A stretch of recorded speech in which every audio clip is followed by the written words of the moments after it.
The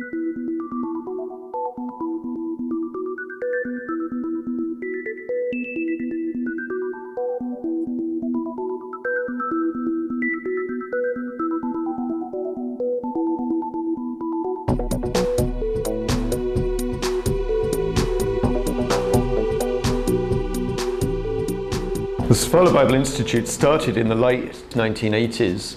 Started as a result of an invitation from the churches here in Mozambique who wanted training for their church leaders and their pastors. So it started in about 1988, 1989 on a fairly informal basis, meeting in a local church and in people's homes. And then in due time, it moved to this present site when a couple or two or three 20-foot containers were put on the site, and they were turned into classrooms. And then in 1993, in June, we had a groundbreaking ceremony and we started construction, which was finished just about the beginning of 1995. And the first term of 1995, we were able to move into our present purpose-built building.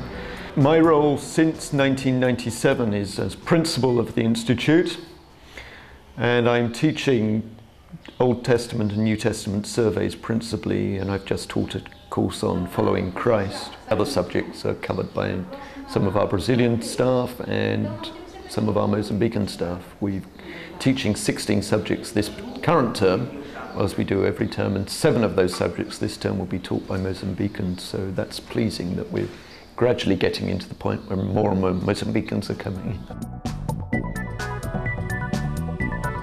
We run a 4-year evening class program, and it's evening classes because the church in Mozambique is really not ready on a big scale to be able to have a daytime program. Many churches here do not have paid pastors, so to be paying a student to come to study is just totally outside of their area of comprehension, let alone ability to be able to do it.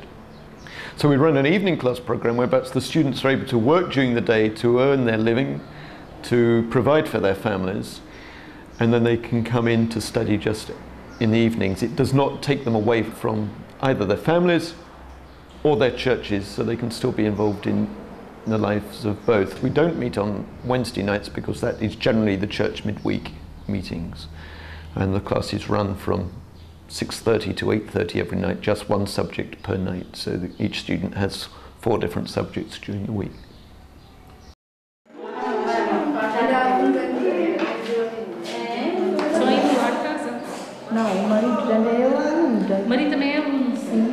MIPS, the Humans program in the IBS, started in 1994, and the goal was really to help and to encourage the wives of the students and also the female students, and to help them somehow to work beside their husbands.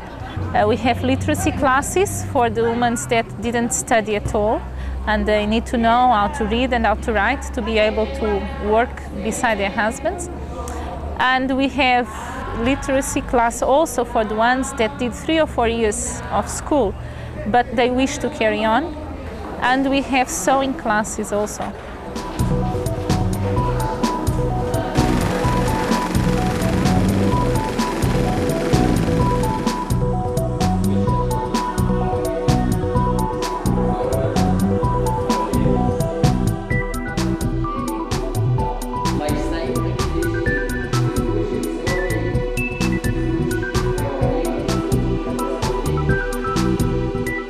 Our students come from different backgrounds and different ages too. We've got some that are really quite young. We've got one who's in the 3rd year now, Nikita, who's 22 years of age, single, got family responsibilities because his father has died, and so he's got to care for his younger brothers and sisters.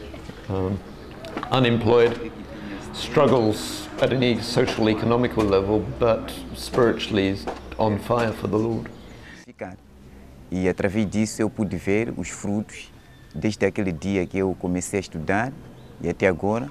Estou vendo que a minha vida está totalmente mudada e através dessa disciplina, porque são pontos básicos que os professores citam sem deixar nenhuma coisa. Então eles citam pontos básicos no sentido de que o aluno saiba que aquilo que está a estudar deve ser praticante da mesma coisa antes de poder implementar na sua igreja. I get really encouraged when I see students walking with the Lord. I get encouraged when I see their lives changing as a result of what they're being taught.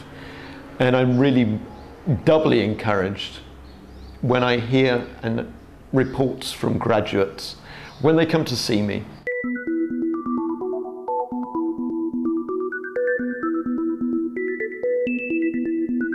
My vision for Mozambique is seeing a strong, well-grounded church that is able to send out its own members to reach other parts which have not heard the gospel. We're seeing the opportunity, at least, and we hope we have someone in the pipeline to establish an extension program using IBS as the accrediting institution, so it has a bit of status to it. We could see the Sofala Bible Institute having a much wider role, not only in the middle part of the country, but further north as well, as far north as Pemba, all the way to the Tanzania border.